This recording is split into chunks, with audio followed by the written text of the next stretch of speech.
Wankaner post office કચેરી ખાતેથી કર્મચારીના પર્સની ચોરી કરતા 2 તસ્કરોના સીસીટીવી ફૂટેજ વાયરલ.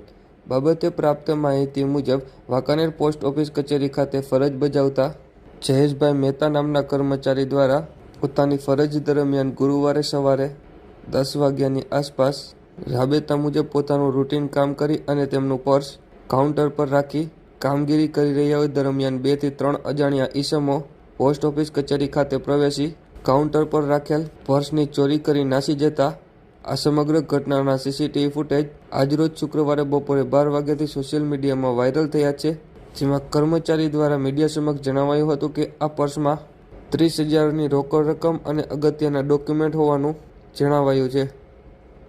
પોસ્ટ ઓફિસના રૂટીન ટાઈમે ડેઈલી સર્વિસ 9:30 જાઉં છું અને બધું મારું કામકાજ હોય છે. અહીંયા હું કાઉન્ટર પાસે ઉભો રહી અને પાર પાડું છું અને મારો જે થેલો છે એ મેં સામે કાઉન્ટર ઉપર જ્યાં હું લખું છું, બધા વર્ક કરું છું પોસ્ટ ઓફિસનું, અહીંયા મેં થેલો રાખેલો હતો અને પછી હું સાહેબ પાસે કાઉન્ટર પર ઉભો રહ્યો.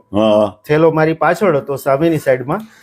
જે દરમિયાન 2 કે 3 વ્યક્તિ આવી અને અંદર થી આટો મારી અને થેલા ઉપર નજર કરી અને મારી નજર ચૂકવીને ઈ થેલો લઈ અને અહીંયાથી પલાયન થઈ ગયેલા હતા. એની અંદર મારા 30,000 રૂપિયા રોકડ હતી અને એના સિવાય મારા અગત્યના ડોક્યુમેન્ટ્સ, પાસબુક, સર્ટિફિકેટ્સ, કસ્ટમરની પાસબુક, બધી જ વસ્તુ એની અંદર હતી અને મારી નજર ચૂકવી અને આજે સવારે આ ઘટના મારી નજર ચૂકવીને બની ગઈ છે.